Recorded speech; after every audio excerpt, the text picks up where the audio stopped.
Hello' everyone, মই আজি আপোনালোকৰ কাৰণে লৈ আহিছোঁ ৰঙালাও আৰু বেঙেনাৰ লগত বামলা মাছৰ এটা ৰেচিপি। খাই ইমান টেষ্ট লাগে নহয়, গতিকে ভাবিলোঁ ভিডিঅ'টো আপোনালোকৰ ওচৰতো শ্বেয়াৰ কৰোঁ। আপোনালোকেও ঘৰত এনেদৰে বনাই খাব পাৰিব। তেতিয়াহ'লে মইনো কেনেদৰে বনালোঁ চাওঁ আহক।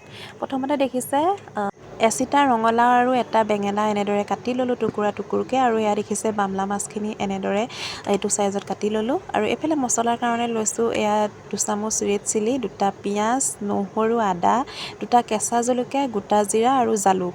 ইয়াত অকণমান আপোনালোকে জালুকটো বেছিকৈ ব্যৱহাৰ কৰিব। আৰু এফালে এটা লৈ ল'লোঁ মিক্সি বাতি। এতিয়া এইখিনি ধুনীয়াকৈ এটা পেষ্ট বনাই ল'ম। গোটা জিৰা, জালুক, আদা, নহৰু আৰু কেঁচা জলকীয়া।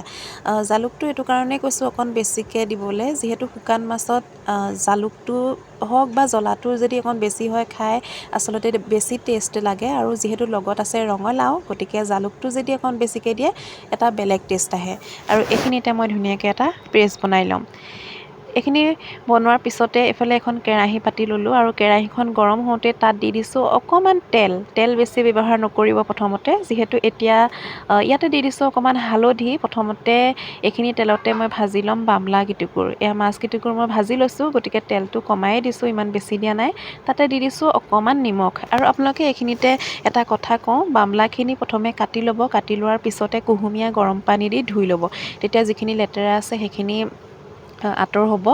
আৰু এয়া দেখিছে বামলাখিনি ভাজা মোৰ হৈ গৈছে। আৰু এনেদৰে ভাজি লোৱাৰ পিছতে আকৌ তেল দিলোঁ, তেলতে দিলোঁ মই কাটি ৰখা পিঁয়াজ, আৰু পিঁয়াজখিনি অকণমান ৰঙা হওঁতে দি দিছোঁ এয়া মছলাৰ পেষ্টটো, যিটো মই পেষ্ট বনাই ৰাখিছিলোঁ সেইখিনি এনেদৰে দি দিলোঁ। আৰু এইখিনি এতিয়া ভালদৰে মছলাখিনি ভাজি ল'ম যেতিয়ালৈকে মছলাৰ কেঁচা গোন্ধটো নাযায় তেতিয়ালৈকে ভাজি থাকিম। আৰু এইখিনিতে বহুত ডাঙৰ ভুল এটা হ'ল যে মই যেতিয়া চব্জিখিনি দিছিলোঁ সেইখিনি কৰিছিলোঁ যদিও ভিডিঅ'টো কেনেবাকৈ ডিলেট হৈ গ'ল। আৰু আপোনালোকে সেইটো নিজে জানিব, মছলাখিনি ভজা হোৱাৰ পিছতে চব্জিখিনি দি দিব, যিখিনি বেঙেনা আৰু ৰঙালাও এনেদৰে কাটি ৰাখিছিলোঁ।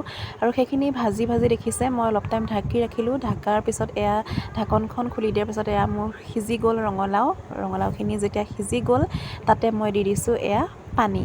আৰু এইখিনি পানীখিনি দিয়াৰ পিছত আকৌ মই অকণমান টাইমৰ কাৰণে ঢাকন মাৰি থ'লোঁ। আৰু ঢাকন মৰাৰ পিছত দেখিছে ইমান ধুনীয়াকৈ গোটেই চব্জিখিনি সিজি গ'ল। আৰু ইয়াতে একেবাৰে শেষত দি দিম বামলা মাছ।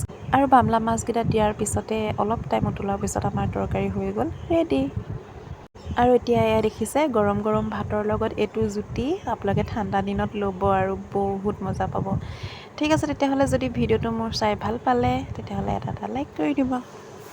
নেক্সট ভ্লগত লগ পাই আছোঁ, তেতিয়াহ'লে আজিলৈ বাই বাই।